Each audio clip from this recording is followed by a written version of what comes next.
Family Theater presents Irene Dunn and Raymond Burr.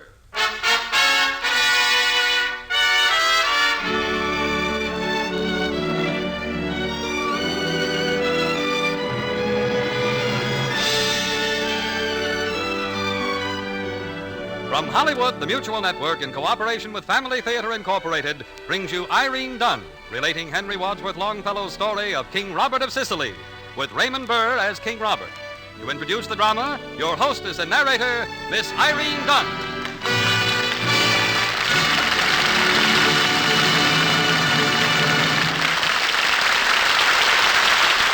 Thank you, Jean. Henry Wadsworth Longfellow's name is most familiar today as the author of such great American poems as Evangeline, Song of Hiawatha, The Wreck of the Hesperus, and The Village Blacksmith. But it was in the Tales of a Wayside Inn that the poet drew upon his vast travel experiences to retell stories in verse that had been popular for centuries in prose and narration. In reading these tales, we find that Longfellow stressed the simple things of life for his drama, and such is the story we have adapted from the Tales of a Wayside Inn. We invite you to listen now to Raymond Burr in the title role of King Robert of Sicily.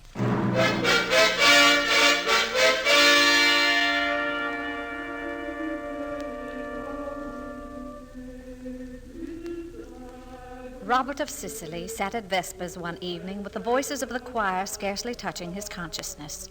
Attired in the gold fineries appropriate of his position as the ruler of all Sicily, King Robert could not keep his mind from the many affairs of state. Throughout the long day, petition after petition had been laid before him, some large, some small, but each distracting.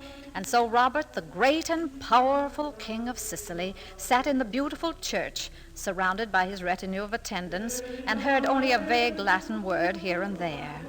But suddenly, one such word stood out from all the others and brought him upright with curiosity. He turned to Rinaldo, his chamberlain. Think you not that the monks sing poorly tonight, Rinaldo? I had not noticed it, sire. Possibly you let your mind wander. I had thought you might have caught the phrase they mumbled concerning a potentate. But apparently you do not listen as you should. Your pardon, sire. I must admit that I was listening well to the Latin phrases. You must be referring to the part wherein they sang, Deposuit potentes de sede et exaltavit humiles. Your memory is good, Rinaldo. Those were the approximate words. Are you able to tell me their meaning? Well, they're part of the words of Our Lady to Elizabeth, her cousin, in announcing the glad news of the coming birth of her child. Only tell me the meaning of the Latin words, Rinaldo. I know full well the background of the Magnificat. Sire, they mean this. He has put down the mighty from their seat and has exalted them of low degree. And who has this power? Power to put down the mighty? Sire, they mean God, who gives all men their temporary strands of power. Then I tell you, Rinaldo, that it would be well for the monks to see that they keep such seditious thoughts in the Latin tongue and in their monastery. He shall put down the mighty, shall he? Well, I will have it known that there is no power that can push me from my throne. No power. In the morning I shall write a letter of state for all to read, that I am the power above all, and that there is no maker of kings capable of pushing me from my throne. As for now, if the monks have nothing better for me to listen to, then I shall let the monotony of their singing bring me its only worthwhile reward, irresistible sleep.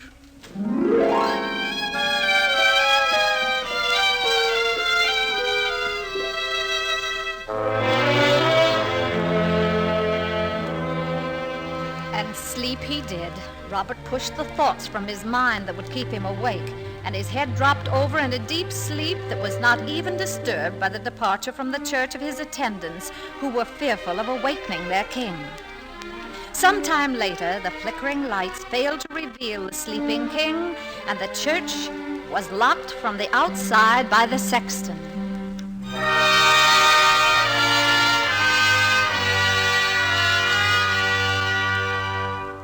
Sometime past midnight, Robert sat bolt upright in the huge church. His heart pounded with anger, the result of his having dreamed that some mighty power sat higher than he.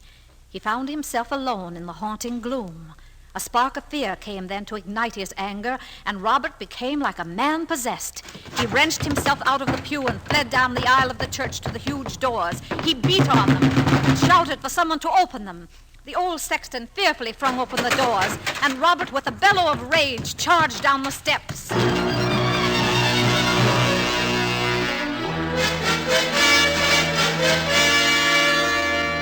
The maddened king raced to the palace and down the corridor toward the reception hall.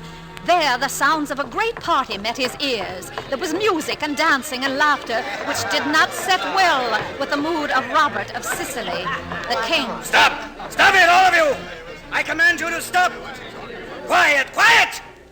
I shall have absolute quiet before I continue. Now, I wish to see all the members of my court immediately in my private chambers. Everyone else must leave the palace at once. And by what authority do you give such orders? What? Who dares to question my...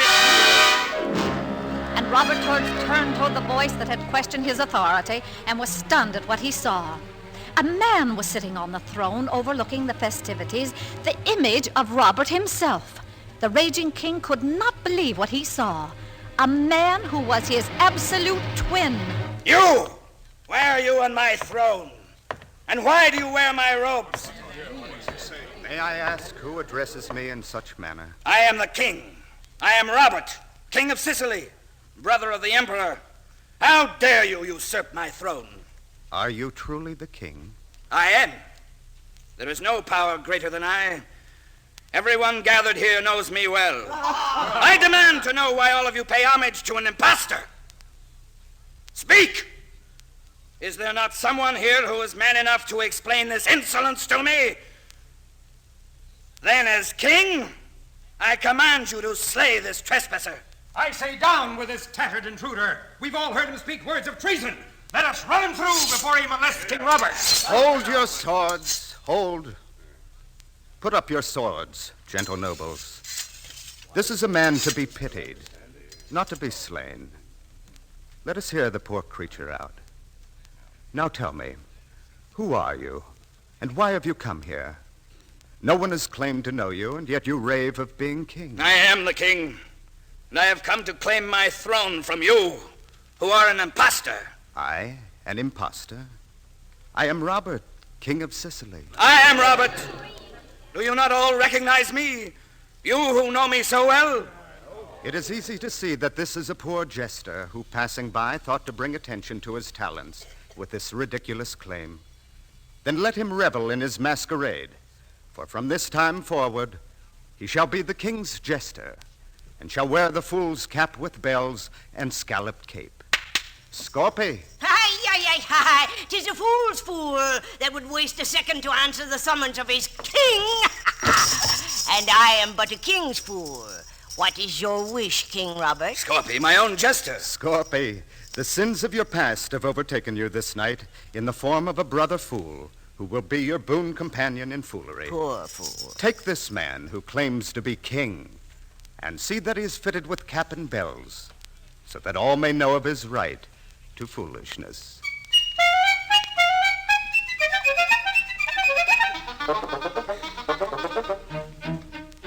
Thus Robert, king of Sicily, was given into the care of the man who had been his own jester, and under duress was taken to Scorpy's quarters, a small room behind the stables.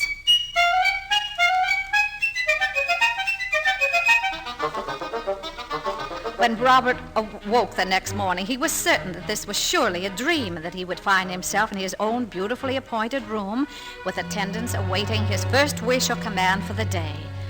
Instead, his eyes met the dingy gloom of a stable-like room with straw on the floor and a small basin of water in the one corner. On the wall hung the tattered remnants of his royal robes. Robert bounded to his feet. Where am I? What is it that I hear as I move? On my head. Then, it was truly no dream. I am wearing the fool's cap just as he said I would. Well, I will show him. Well done. Well done indeed. Scorpy. Yes, it is I, Scorpy, and I cannot help but applaud a clown who rehearses his day's chief foolery even before he washes his grimy face. More. Let me see more. Indeed, you shall see more. If you will but follow me to the chambers of the man who has claimed my throne. I prefer to wait here. You will be back.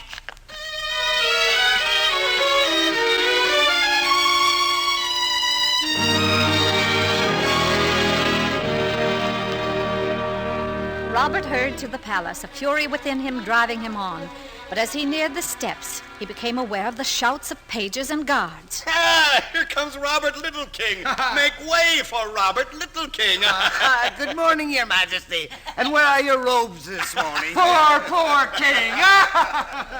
Robert made his way down the long halls of the palace to the accompaniment of taunts. And he neared the chambers of the king. A large voice boomed out at him.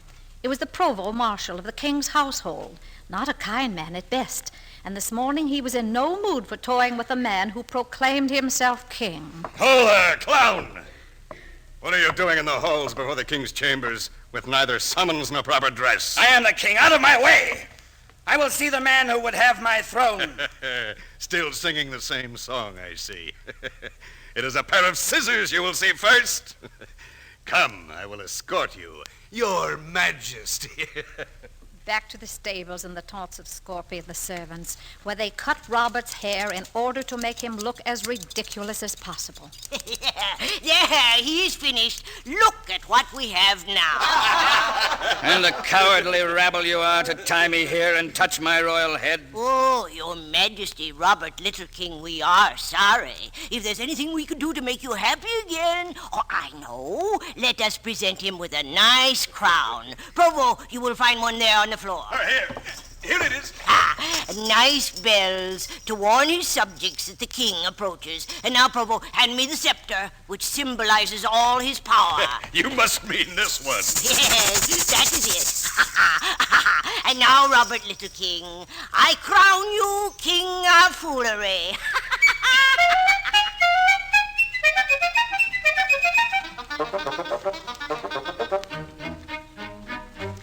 The proud and mighty Robert had passed from king of all Sicily to Robert Little King, with his realm the world of mirth for those around him, and searing sadness for Robert himself. All those who heard him proclaim his right to the throne merely laughed at him and said what a fine clown he was to choose such a daring theme for his foolery. Robert tried hard to shut his ears to what he saw and heard directed at him, but the most terrible moments of all were when the king would stop him in passing and say to him, Are you king? Yes, I am. I am the king. Thus Robert would be constantly reminded of his inferior position, and rebellion boiled in his heart as it began to be clear to him that no matter what he did or said, there was no one in the whole world who would take up his cause. Soon he decided that the best he could possibly do was to accept his fate as best he could. One day he and Scorpy, tired of composing rhymes and silly jokes, merely sat and talked.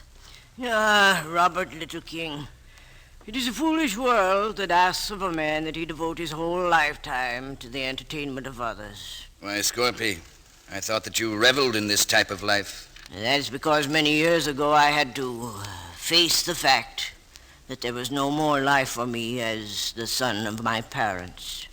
Where are your parents? My mother died shortly after I was forced to join Robert's palace staff. Did she know why you had left home? She did.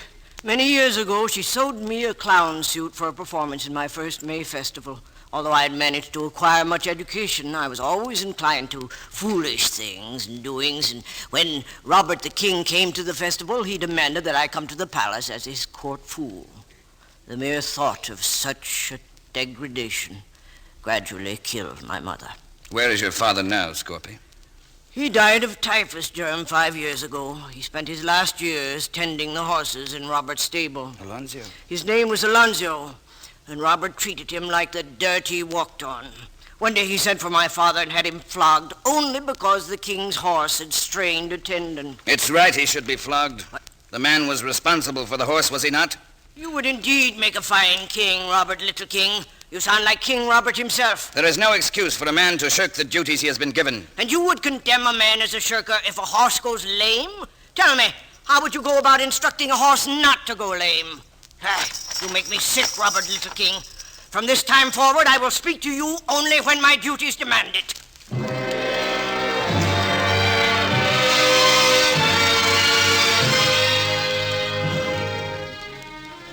Robert found himself entirely alone from then on. Scorpy did not even pay him the compliment of taunting him as Robert Little King. He withdrew into himself and watched and waited for the day when he would revenge himself upon them. Then one day the king summoned his two jesters. I will have no merriment from either of you. I have a serious matter to discuss. Are you both aware of the fact that there is much stealing going on within the palace? I am aware that stealing has been a part of every palace since the very first king. And you, Robert Little King, have you anything to say? I have always known of the stealing. Very well, then. That is the problem. And to the one of you who presents the best plan for stopping all stealing, I will give land and the freedom to work that land. Do you mean, sire, that one of us will go free from this bondage? I know well what I would do if I were king. See, Ronaldo, I told you that our clowns would both have answers to our problem. Robert Little King, you shall first tell us your solution, and we will put it to 3 weeks' trial. If at the end of that time you have not been successful, we shall give Scorpy the opportunity to solve it for us. My plan is the only one that will succeed. If I were king, I should call in all the servants of the palace and give each one 20 lashes across the back. Oh, no. Then, having done so, I would select 2 at random and put them in the dungeon until the guilty parties presented themselves, which they would soon be forced to do by the other servants. You see that there would be an end to the stealing immediately. Those are drastic measures, Robert Little King. As king, you would make an enemy of everyone in the palace. There is no other answer. Discipline is the only way. Ronaldo, you will call the provost marshal and order him to put the lash to the backs of all the servants. And 2 must go to the dungeons.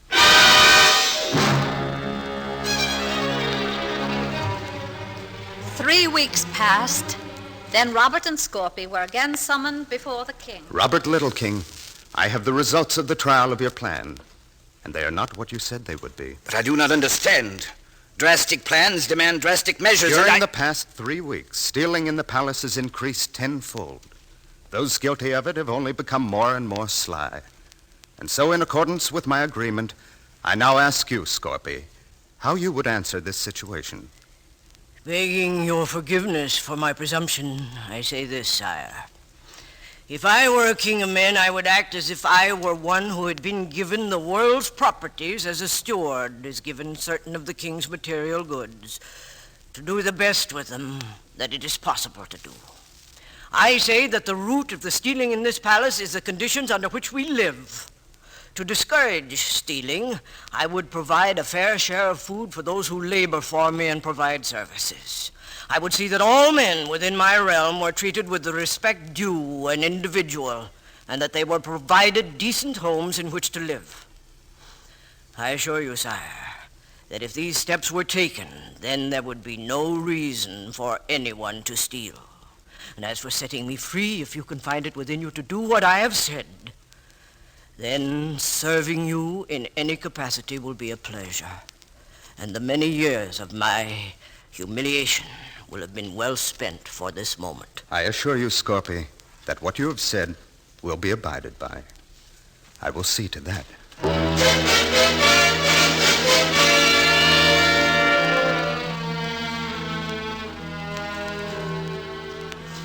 Robert was furious, but the plan was successful. Happiness and the will to work replaced discontent and laziness for the first time. Scorpy, with the true humility of a good person, tried many times to speak to Robert, but Robert repulsed all overtures. After much insistence on the part of the king, Scorpy had accepted the land promised as his reward and was preparing to leave the palace one evening. On his way to Vespers, he paused at the stables to bid Robert goodbye. Robert was in the stable yard observing the weak attempts of a young knight to school an untrained horse.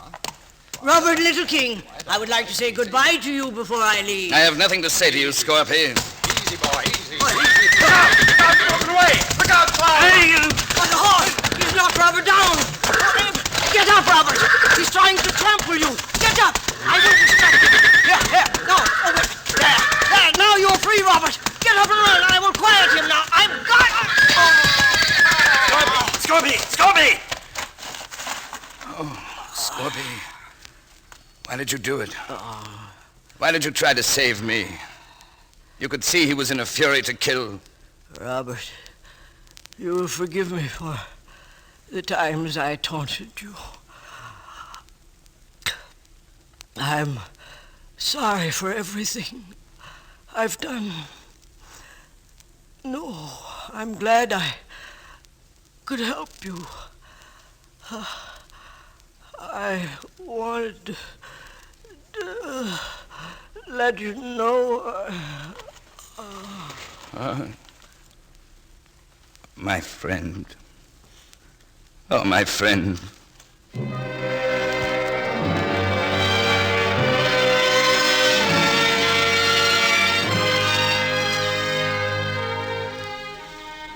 Robert flung himself sobbing across the broken body of Scorpy, and when he arose, it was as a humble man stunned beyond imagination.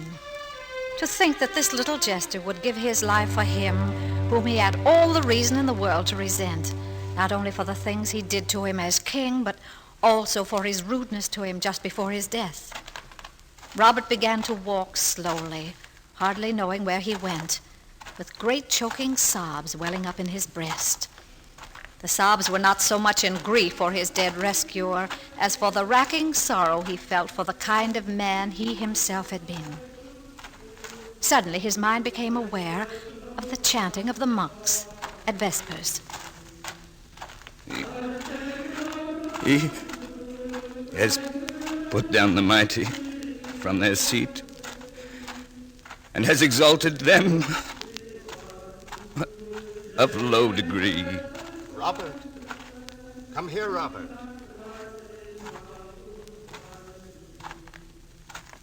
Oh, sire, Scorpy has just... I know, Robert.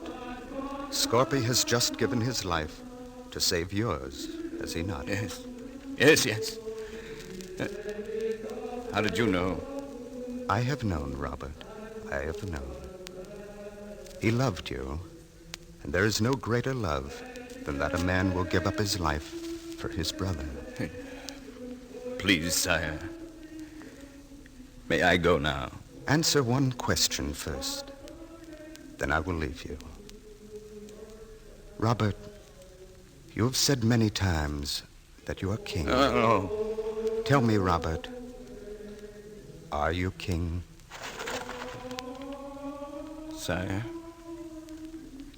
as I kneel at your feet, I ask you to forgive me for my presumption. No, I am not king. I have learned in many ways that there is more to kingliness than the mere possession of a throne. I know now that each man can be a king if he so desires. No, I am not king. Robert, get to your feet. Robert, now you are again the king. Oh, but I am not. Where have you gone? What has happened to you? I'm wearing my robes once again. He has clothed me once again in the kingly robes. Then he was an angel, sent from God to show me how to be king. De posuit potentes, decede, et exaltavit humilis. He has put down the mighty from their seat and has exalted them of low degree.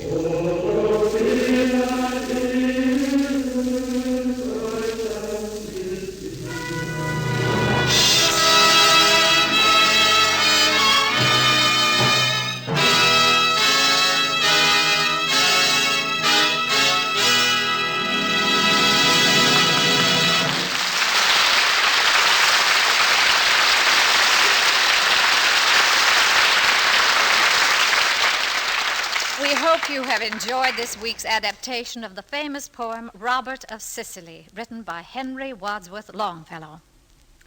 For the past 3 months, Family Theater has been bringing you such adaptation stories, known and unknown by the great writers of the past. We'd like to know how you enjoyed them. Why not drop us a note and tell us, and perhaps mention one of your favorite stories out of the past? We'd like to have the opportunity of bringing it to you if we can. You're all familiar with the kind of entertainment the Family Theater constantly strives to bring you: clean, wholesome, interesting, inspiring.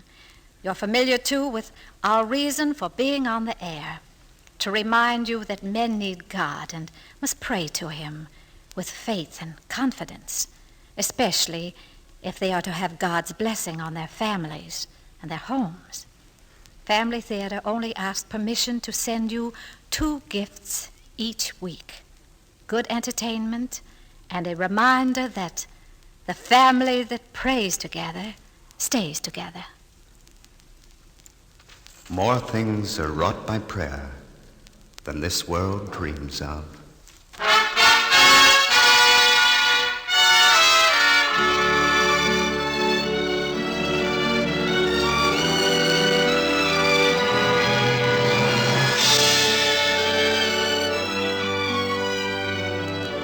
From Hollywood, Family Theater has brought you Irene Dunn, who has narrated the story of King Robert of Sicily, with Raymond Burr as King Robert. Others in our cast were Stanley Waxman, Junius Matthews, Bill Boucher, Don Randolph, and Jim Nusser. This adaptation of the classical poem by Henry Wadsworth Longfellow was written by Hanley Goodrich, with music composed and conducted by Harry Zimmerman, and was directed for Family Theater by Jaime Del Valle.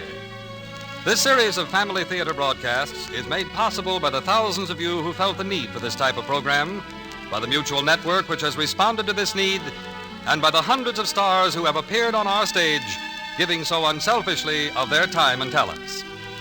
This is Gene Baker inviting you to join us next week when your Family Theater will present Elizabeth Scott, John Lund, and Jean Ruth in A.A. Hayes' story of early railroading, The Denver Express. Join us, won't you?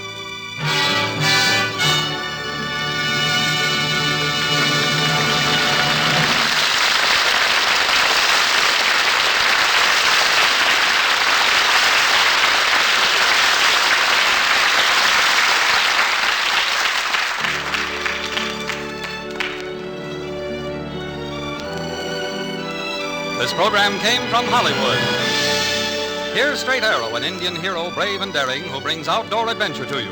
Listen to Straight Arrow on Monday in the Eastern and Central time zones, Wednesday in the Mountain time zone, and Friday on the Pacific Coast for Straight Arrow. This is the Mutual Broadcasting System.